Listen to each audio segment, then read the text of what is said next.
And welcome to the Spike Feed, your leading Magic the Gathering podcast. What is up? My name is Curtis, and I am one of your hosts.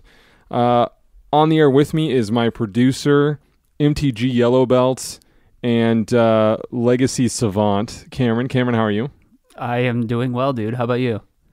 I'm wonderful because pinch hitting for us today is Nathan. I'm never going to get your last name right, so I'm just going to have you say it, but you might know him as Great Nate on Twitter. Nate, how do I say your name, sir? Nathan Quintanilla. What is up, everyone?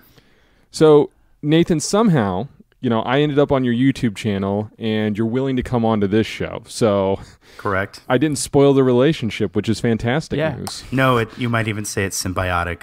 Oh, wow. Fantastic. So, thanks for coming on, dude. You know the routine. We're going to start off just talking about what we did this week. So, we're going to start with you since you're our esteemed guest. Before you go any further, where's Dustin, by the way? We should, just kind of preface, there is another guy on the air, right? Who? But I don't know. He doesn't exist on the internet at all. I know that. Well, that's about to change. The finance guy, right? Dustin, our financial guy, and my good buddy has decided to take the weekend and go to Vegas and go to the PlayStation Experience. We've alluded to many times that we are big gamers, and Dustin is definitely a gamer as well. So he's there. Unfortunately, when I extended the invitation to Nathan, I worded it in such a way that he thought I meant let's all go to Vegas. Right, but my brain my brain was kind of overloaded with the willingness to want to go because, let's just be honest. If the guys from the Spike Feed are like, "Hey, let's go hang out in Vegas and do Vegas stuff," you're just like, "I have to go. Like, I'm going to be there." But you invited the way you worded it was you said Dustin's up and going to Vegas this weekend. Think we can con you into joining us on Sunday? And I was like, they're all going to why on a Sunday? And they're telling me now, I don't even think this is, my wife's going to kill me. Do I just leave the kid at home and just abandon her? And then I kind of realized oh, wait a second. They need you to go on the podcast.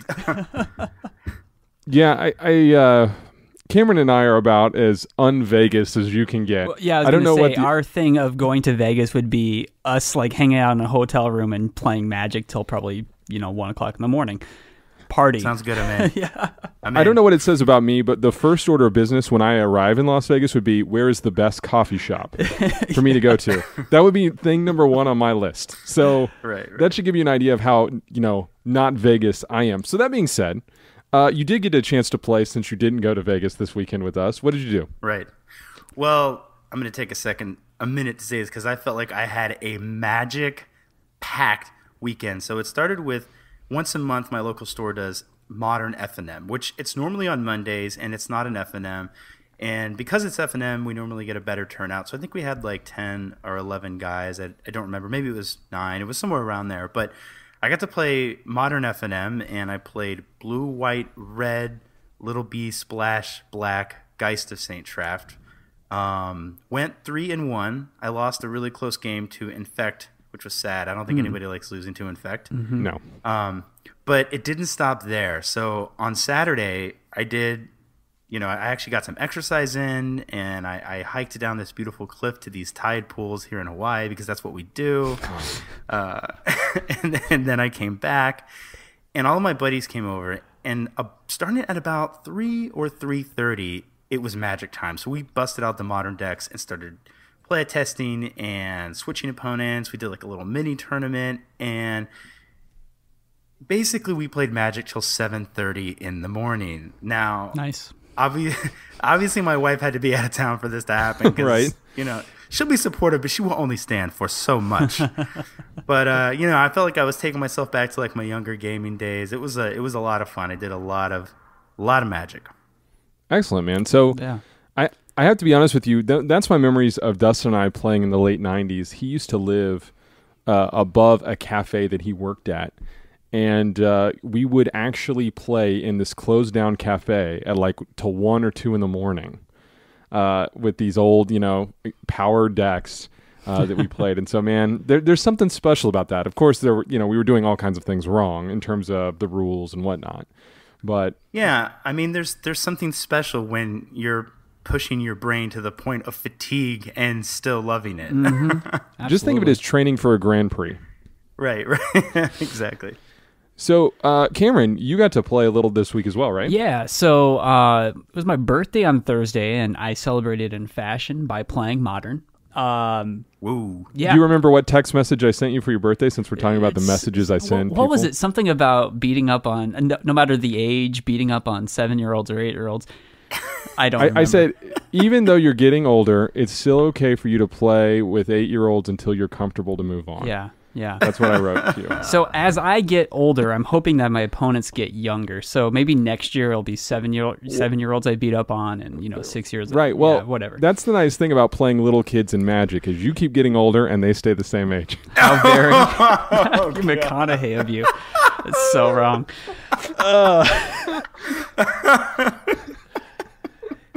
So, Curtis, Yes. last week, and I think you're in the minority in this group right now. You're really hating on we'll just say Team Geist. Okay. Yeah.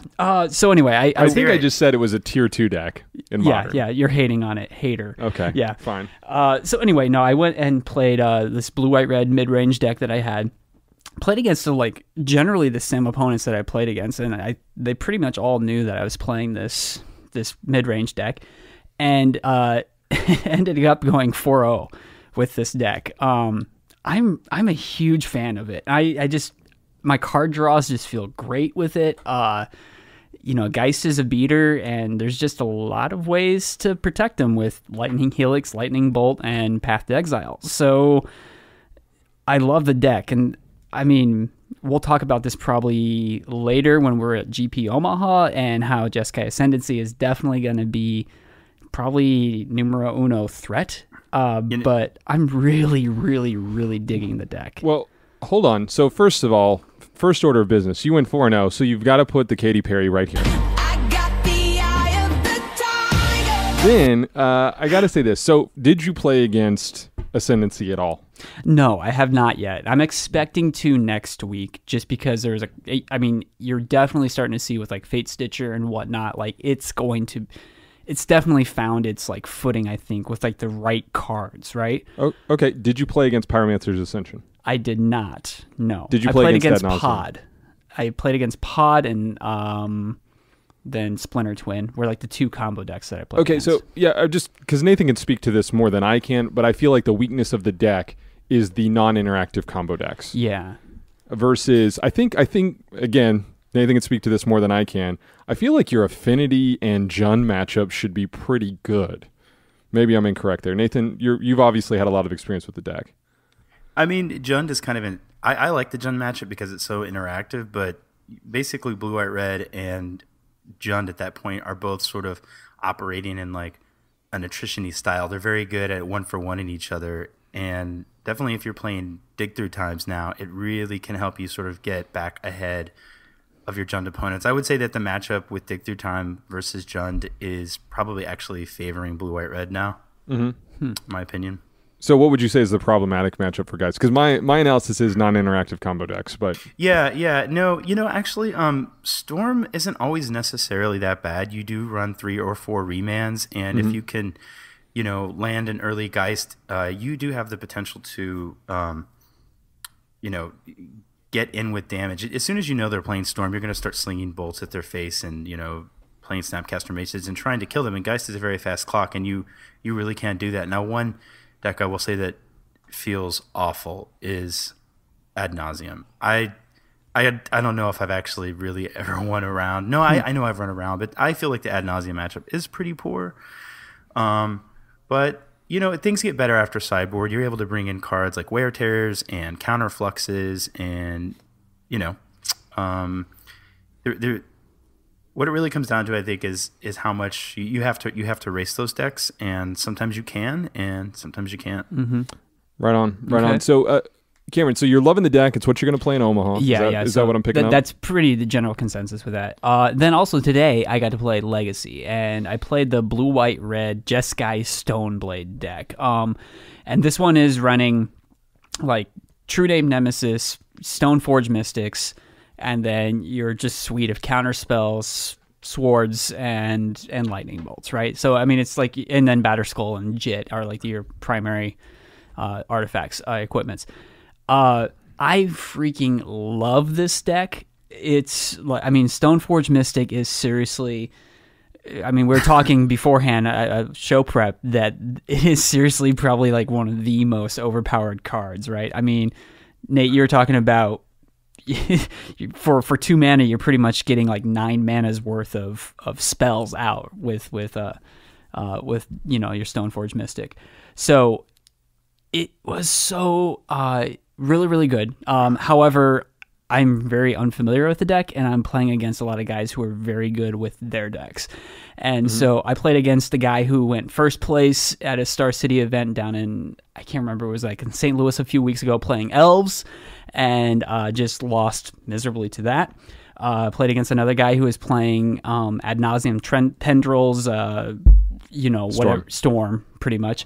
Lost hard against that. I mean, there's nothing I can really do when I've already Force of Willed one thing on turn 1, and on turn 2, he, storms me out, and that's the game, right? So that's what it sounds like a fun format. Yeah, right.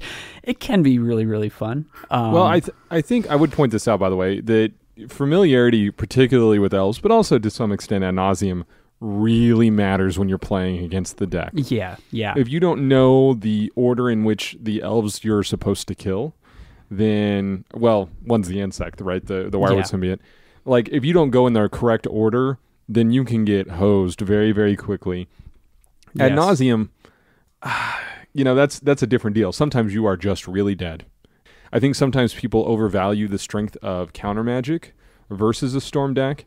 A lot of times, and of course this is coming from a Maverick player, but a lot of people that play Maverick or Death and Taxes will tell you that the tools that they have to fight in Thalia and Deathrite Shaman sometimes are a lot more effective than counter magic, because you just attack them on a different axis. They're already kind of built to work around counter magic, but once you have actual permanence in play, it's a much more difficult thing for them to deal with. But no, dude, I'm glad you got to play some Legacy. No Katy Perry here for you, though. No, sorry. No. I mean, I won against an Infect deck. That's like my one triumph of the day. So anyway, Legacy, it's fun, modern, it's amazing, standard, sweet. I mean, like, it's just like a great time to be a Magic player. It's all gravy, isn't it? It is.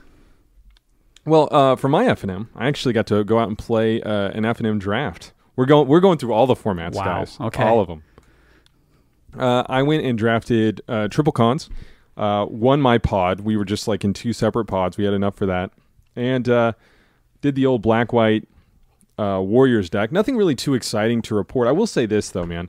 Seeker of the Way is a dirty limited card. Like, oh my goodness. I don't know what exactly they were thinking, but you know how many times I had like Seeker of the Way, and then I just...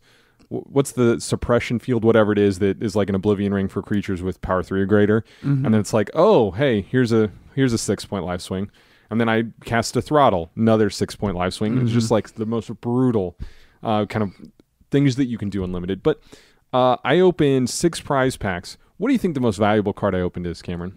I'm going to go with Mantis Rider. You probably opened about $4. You are correct. Oh, really? Okay. I opened exactly $2 worth of value in my prize packs. So that was pretty sweet. The foil forest I got in one of the packs might be the most valuable thing. I don't know. It may be, yeah. But, I'm sure Dustin, if he were on the air, would be like, did you get your foil stoking the flames or whatever? And I would say yes.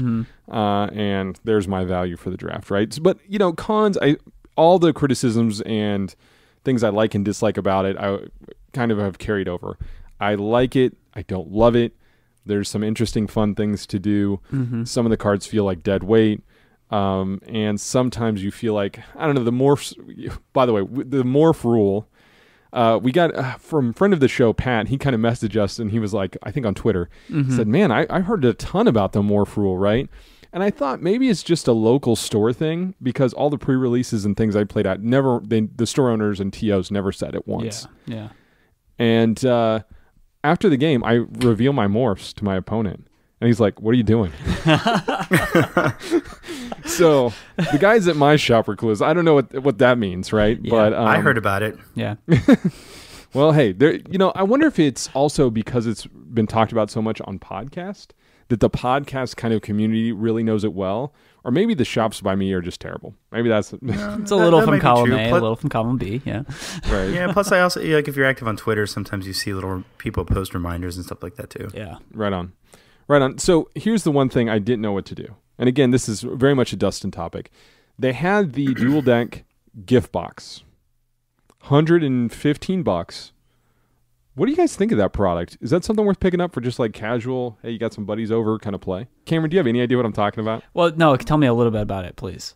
So it's this like it's a dual deck anthology, and there were all these dual decks, like elves versus goblins, and I think demon versus demonic, and I forget, and I don't know all the other ones that are in it, but they had, I guess they had a bunch of cool cards, but a lot of what happened is, I don't want to blame speculators, but people went and kind of bought these and they liked them, and some people don't open them. Long story short, if you want them, they're very expensive. They're some of them are a couple $100 when the initial, or like 100 and something when initially they were like 20 or 30. So for, I think it's around $100, you can get this box, and it comes with like themed deck boxes for the decks, and it's this cool blue holographic box, and it has 4 or 5 of the dual decks all together, all of the ones that were really expensive. So it gives people a chance to, I guess maybe some collectors, but also just kind of gives people a chance to get them, I think, that didn't kind of have a chance before. I think it looks cool. Yeah. Yeah, and it's also nice that it's kind of like a box set for people that are very casual Magic players. If you have them over, you have these decks that you can mix and match and play against each other, right? But how many money cards are in it though? Not a ton. I think there's a demonic tutor. Okay. That's somewhat expensive from Divine versus Demonic. I mean, I'm sure, dude, the price of elf cards is so impossible for me to even speculate on because they are wildly popular with the casual crowd. So the elves that see play in Legacy combo elves and the elves that are popular in the casual market are different, right? Okay. But yeah, long story short, I looked at that product and I was like, oh, I don't know, that looks pretty sweet. So anyway, let's get out of this. Let's get out of this segment so we can come back. There's some huge announcements that came down the pipeline from WotC that I want to go over with you guys.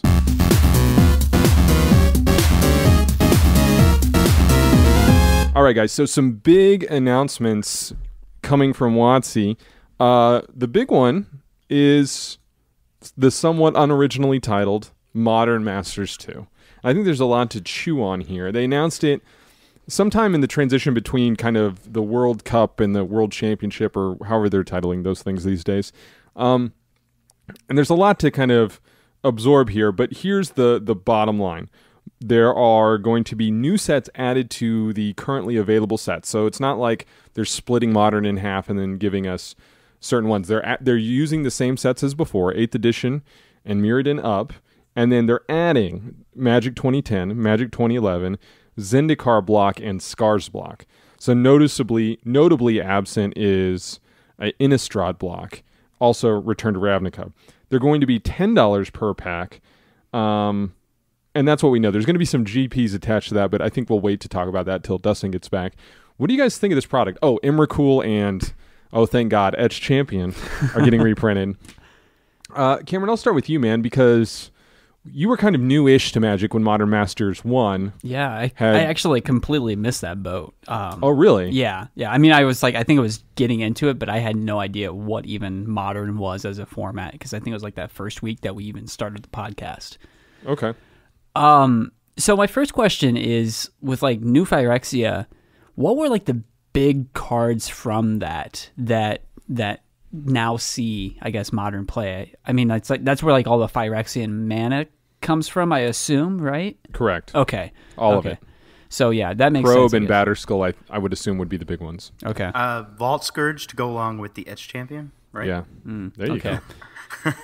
go. Mental Misstep was also in that set, which was about in Legacy for like 20 minutes before they got rid of it.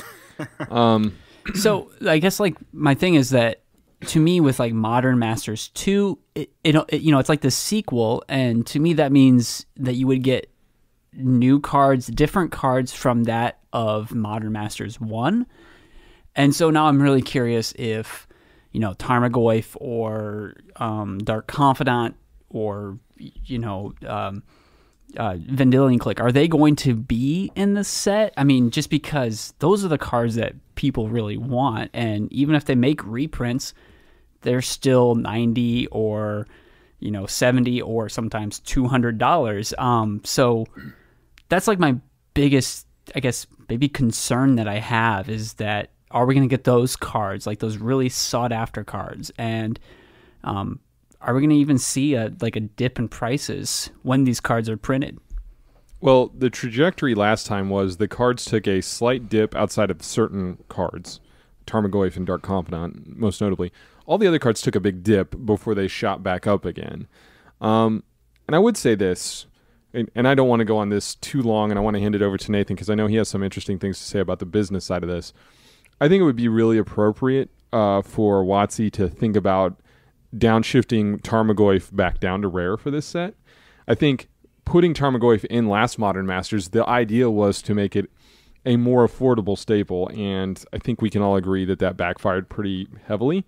And keep in mind, Tarmogoyf originally was a rare.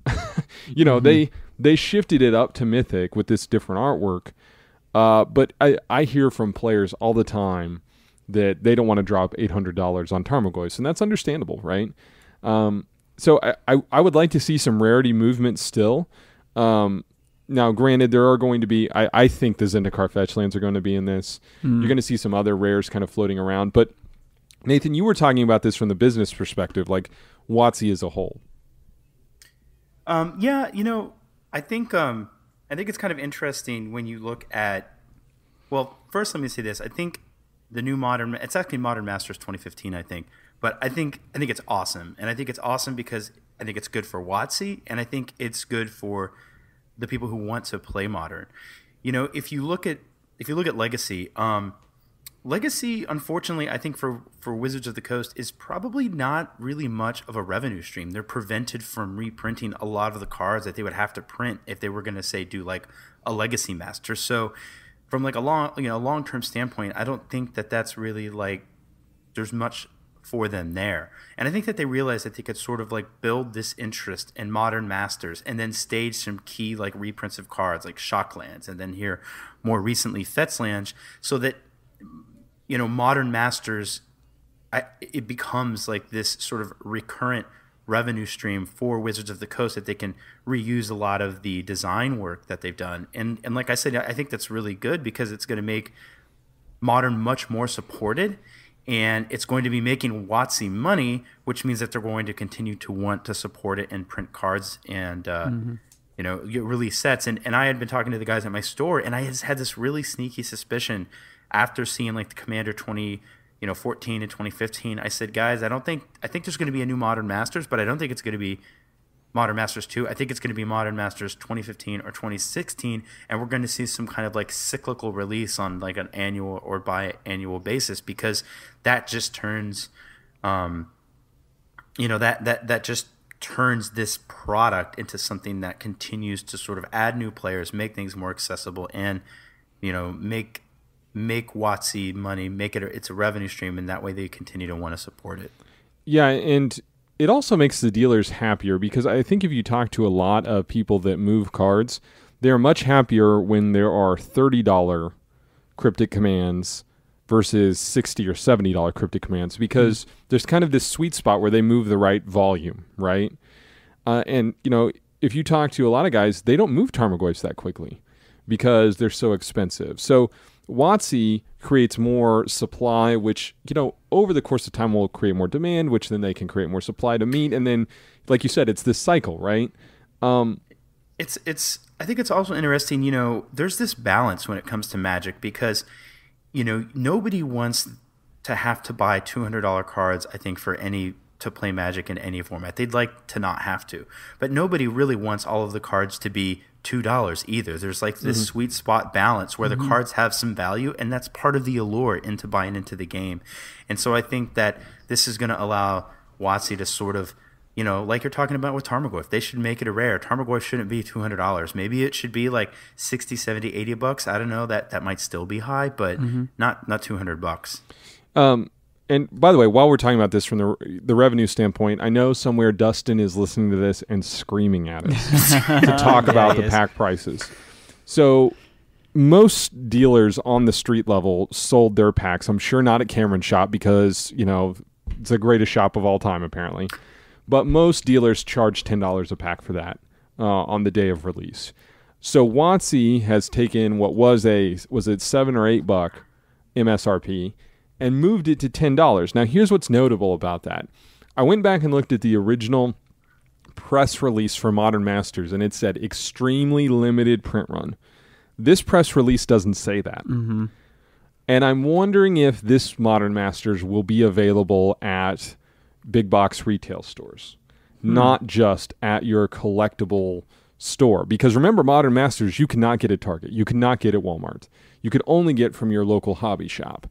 And I'm wondering if that went over like a lead balloon on the investor call where they said, hey, we got this boutique product where most people are marking it up, so we're going to charge $10 a pack, and here's the profit margin, but we're not going to put it in Walmart or Target. And then there's crickets on the investor call. Yeah. Somebody at Hasbro was like, yes, you are. I don't even know. I mean, with Modern Masters 1, was it just like a 15-card pack? Is that how that worked?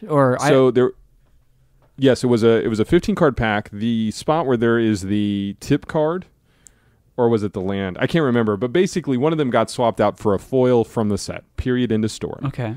So you got a foil in every pack. But I mean, that was a big problem with it. Was dealers were instantaneously marking it up a lot. And so, whenever you have a $7 MSRP and it's automatically $10 on the release day, obviously your market research team is going to go, we undercharge for this product. But then if they release it at Walmart or Target, that puts the onus on your card shop to price these things correctly. Yeah. Right? And do it right. Because I'm not going to go to Walmart and play an 8-man pod, right? Or I could, I guess, but that would be pretty awkward.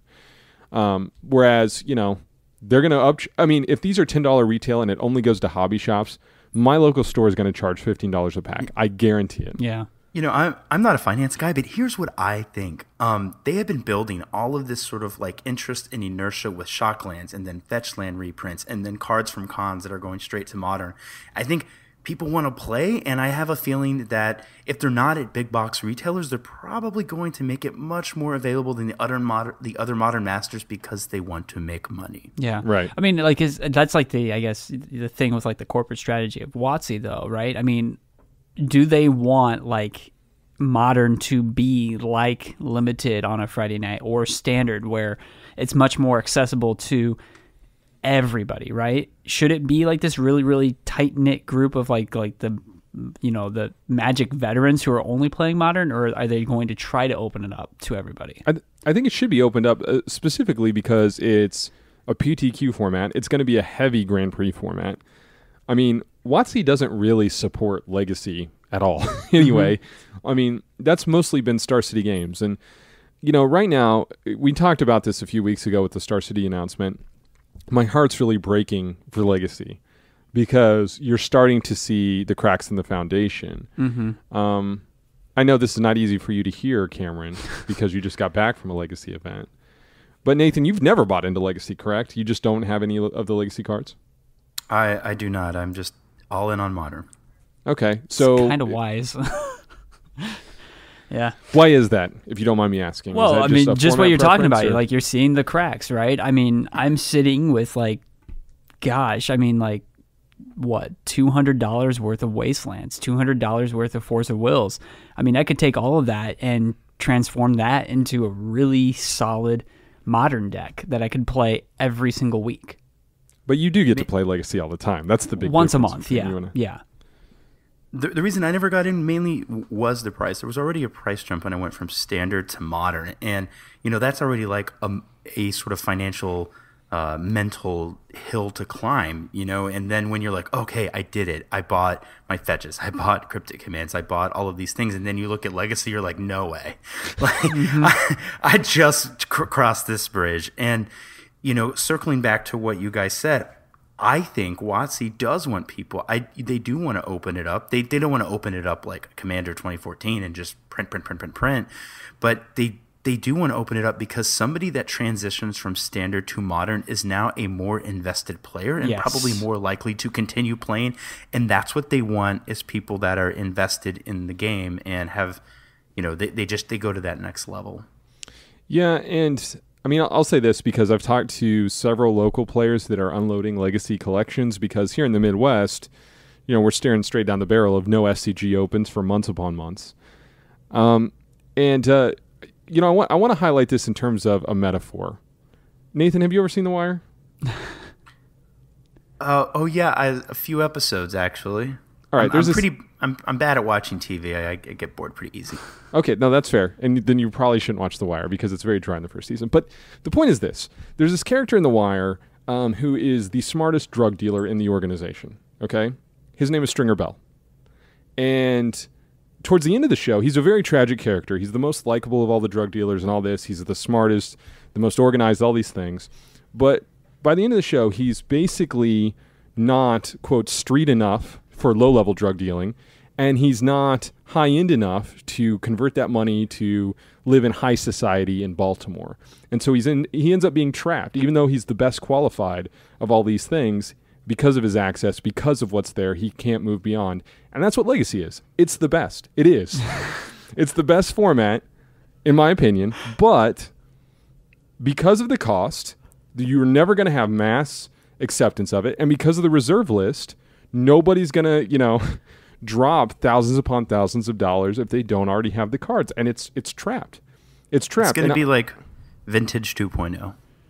Right, and I would argue that the game is actually better than the Vintage game. I looked into buying into Vintage on Magic Online, and I watched some of the games, and I was like, this is a nightmare.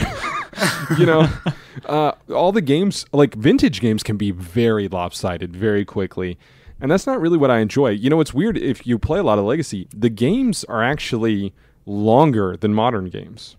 The pace is slower because of the existence of Force Will. So my really weird and twisted Stringer Bell metaphor aside, I wish Legacy was better. Now, with Modern Masters, I do want to say this, though, too.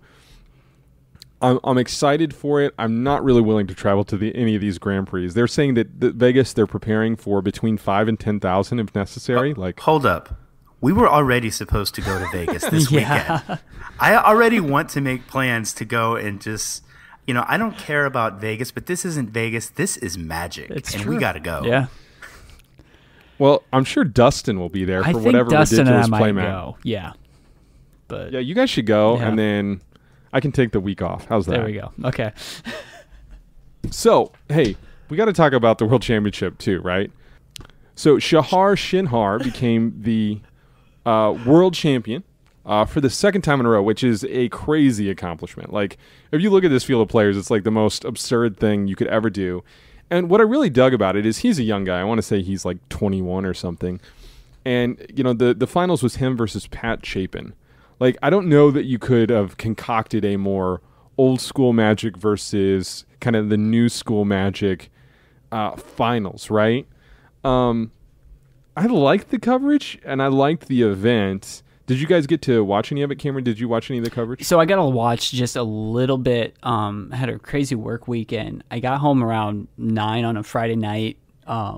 Just turned on Twitch, and there it was. And it was like the team rounds of Standard were going on, right? Which was interesting, and I had no idea what was going on because I just picked up like the end of like one match, and like everybody just like instantly transitioned to the other side of the table and started playing the next round or whatever. All I will say is that it's just kind of like my commentary on Standard, kind of all around with cons. There are so many good decks that I don't know what to play. And the way that everybody was playing all these Standard decks, I was just like, the blue-white heroic, that looks amazing. The Jeskai tokens, that's amazing. The mid-right Abzan mid-range, all of them are just like so good in their own right for this game of Standard right now that I can't make a decision as far as a player. So it's like a knock against cons, but it's also like a really good compliment against cons, I guess. So That's yeah, fair. yeah. That's fair. So, Cameron, we're not talking about the team event, man. Now, Oh. I think your confusion illustrates the confusion that is wrapped up in this event. Okay. Because, okay, first of all, I think it was in France. I'd have to double check.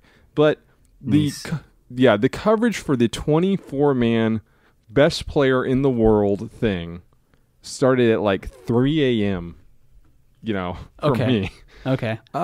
Which, okay, I get it. You're at the other end of the world, time zones, et cetera, et cetera. But if you're looking to maximize your Twitch viewers, you cannot do that. You cannot have your English, broadcast go out at 3 a.m. U.S. time. You just can't. I mean, that's crazy to me. But, they did do some interesting things with the coverage. I want to say I'm so proud. Some of those guys started wearing ties while they were on the air.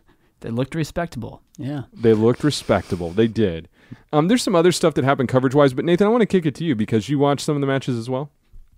Yeah, I did actually. I had intended to mainly watch Modern because that's the format that I play.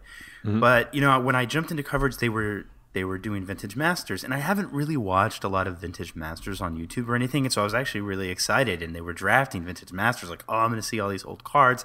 It's going to be sweet. And I realized that Magic, in some way, has many different languages because they're like, oh, he's going to draft this card, which that could set him up for this card. I'm like, what are they talking about? Like, this is English, but I'm totally lost. These are Magic words that I don't know. I knew none of the cards, and actually I was kind of like, I forget, what I was doing, but I thought it would be more entertaining than it was. However, I did watch some of the Modern games, and I really enjoyed that. I thought Patrick Chapin was going to win because I saw him the first, I think, Modern round. It was him versus Shahar, and Shahar was on Burn and Chapin was on Blue Red Delver, and man, Patrick Chapin was like on it, dude. He was like hot, like just looked exactly like he knew what he wanted to do every turn. And I think after the first portion and then the Modern portion, he was like 6-0 or something like that. So Yeah.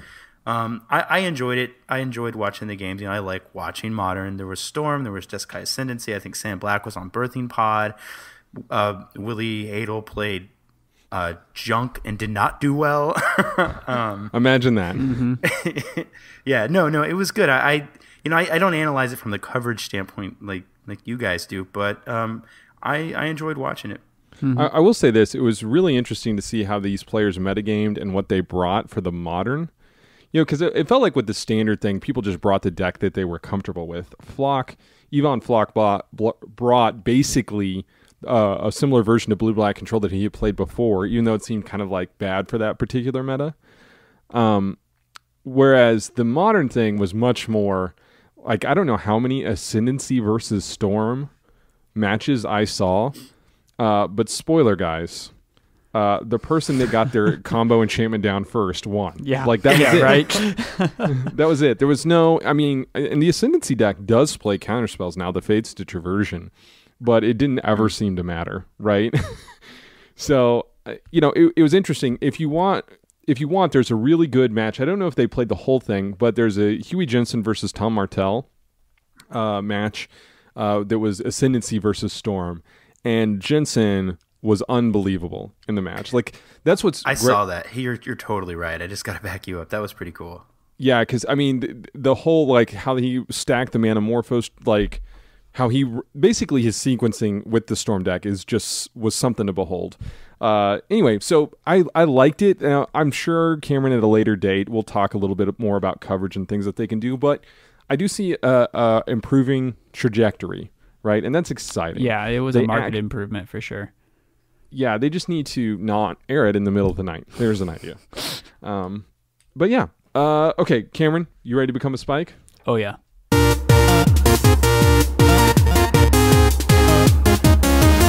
All right, every single week, we pick Cameron's brain. And this week, we're just going old school. Cameron becomes a Spike. We're giving you a card, and we're having you analyze said card. And tell us what you think about it from your MTG Yellow Belt perspective. Okay? So, tie on your Rambo headband and analyze this card. So this week you gave me Psychotog, which costs 1 blue and a black, and it's a creature with a power and toughness of 1/2. It has the most insane picture I've ever seen on a Magic card in my life, and it has, frightening. It really is. I don't even know what I don't like to look at it. Yeah. And Psychotog has discard a card from your hand. Psychotog gets +1/+1 until the end of turn, and it also has remove 2 cards in your graveyard from the game. Psychotog gets +1/+1 until end of turn. So, I mean, theoretically, if you get this thing on the board and they don't have like a path, or I guess swords likely since this is legacy, you could very quickly get this thing up to a 6/6, 7/7 very, very quickly, especially if you have enough graveyard just trash in there that you're wanting to get rid of anyway. I look at this though, and I gotta be honest, Curtis, like Monastery Swiftspear is a heck of a lot better as far as like, a cheap 1-drop for 1/1 that can very quickly become a 5/5. Right? So that's what I have to say with Psychotog. Nathan, do you have any input on Psychotog before I... Well, I guess I kind of feel like I don't really know much about this card either, although except I've heard about it. But I would say you're probably not going to play it in a red aggressive shell because it is blue-black. And my guess would be like you're probably more looking to run it in some kind of control deck to get value out of all of the cards that are in your graveyard after you've been counterspelling and discarding and just stopping your opponent. Now you're like Psychotog, exile, remove all of those cards, make him huge, attack you, win. But maybe that's wrong. I don't know. No, you're close. So here's the thing. Basically, we've talked a lot about kind of cards from Magic's past. So this card doesn't currently see any play. Okay, but I want to tell you a story, Cameron. Okay. A story about a card named Shadow Mage Infiltrator. Okay. All right. And basically, Shadow Mage Infiltrator was John Finkel's invitational card, and it was one, a blue and a black, and it said it can't be blocked except by artifact creatures or black creatures, and whenever it deals combat damage, you draw a card, and it was a 1/3, and everybody thought that was going to be the best card for that standard, when in fact Psychotog ended up being one of the most dominant creatures ever printed. Right? And why is that, you might ask? So Nathan's right, you are playing more of a control deck. Do you remember the card Upheaval? I'm taking that as a no. Upheaval was the 6-mana return all the permanents on the board, including lands to your hand. So Upheaval and Psychotog pair together. Basically, you play Upheaval, but you also float 3 mana, so you're at like 9 mana. And you have a Psychotog, and your opponent has nothing on the board. And then you basically one-shot kill them by discarding a bunch of cards and exiling a bunch of cards from the graveyard. So it was a win condition in a number of control decks that, you're not looking to hit them for 2, right? Sure, yeah. It is a shutdown kind of, I'm going to close out the game now that you have no mana and no way of doing anything. Definitely not good enough for right now, but you will see it in cubes and Commander and that kind of thing. So I'm saying that because I know a lot, and I mean a lot about Commander, like an expert. You are the go-to expert on Commander, yeah. Right. So, Cameron, we're still working feverishly away on the Patreon end of things, but you do have a big announcement before we close out the show, right? If someone would like to get a hold of Dustin. Yes. So I took it upon myself to create a Dustin Twitter account that he has no working knowledge of, and we're never going to mention this again, but I want everybody to follow it. And then we'll just put like random thoughts from Dustin on it. So you can reach Dustin Gore for the first time on Twitter at MTGDustin on Twitter. Dude, I'm so excited about this. We are going to quote That's Dustin amazing. All the time. Nathan, have you already followed? I'm working on it right now. So, Nathan, you've also got a lot of stuff brewing. You got your YouTube channel, which is just kicking. Sorry I had to drag your viewership down there for an episode or two. No, man, you did great. I got a lot of positive feedback about having you on, and we still need to get Cameron on there, but I'm looking forward to having you on again. I appreciate you coming on. Well, thanks. Thanks for coming on to this show, man. Yeah, for sure. And just for your viewers out there, if you don't mind a little shameless plug, Do it. If you guys want to check me out on YouTube, my username is GreatNateMTG, just like it sounds, and you can also follow me on Twitter at GreatNate. Cameron, if someone wants to talk to you and not Dustin, I'd be really sad, but I would also be really excited. At Cameron_McCoy. I am at Curtis Now. Our show feed is at SpikeFeedMTG. We will catch up with you guys next week.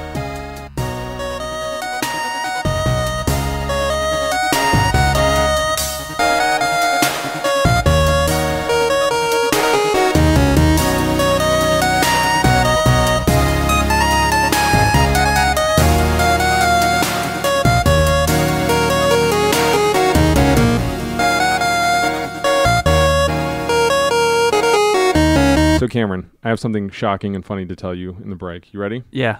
What do you think I inherited from my grandparents? What's the least Curtis thing you could possibly imagine me owning? Gosh, there's so much. A pickup truck. It was. I was going to say a truck. I thought that was too ridiculous. A 1988 Chevy Silverado. Why is that so anti-Curtis?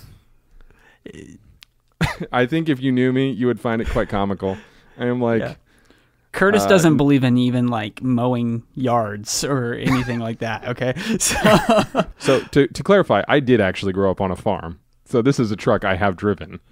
But yeah, it's not, it doesn't really fit my suburban. I live in a suburb and I work in an urban core. Okay. So now I just want to know, are you going to be selling this truck? I have no idea. Can I tell you something? I kind of want a truck. Cameron, look at the outfit you're wearing right now, man. You cannot. Cameron, yeah, I was going to say, like, Cameron, you don't need a truck. You need a fixed gear bicycle. Yeah, that's true. No, I have like this giant backyard with so much freaking tree and shrubbery crap that I have to haul all the time. It would be great That's really to have a truck. Shrubbery. Yeah. Shrubbery. He's got lots of shrubbery in the back. Truck would be good for just ramming it down, just roll it over. So anyway, yes, I kind of want a truck. God, don't ever buy a truck. What is wrong with you?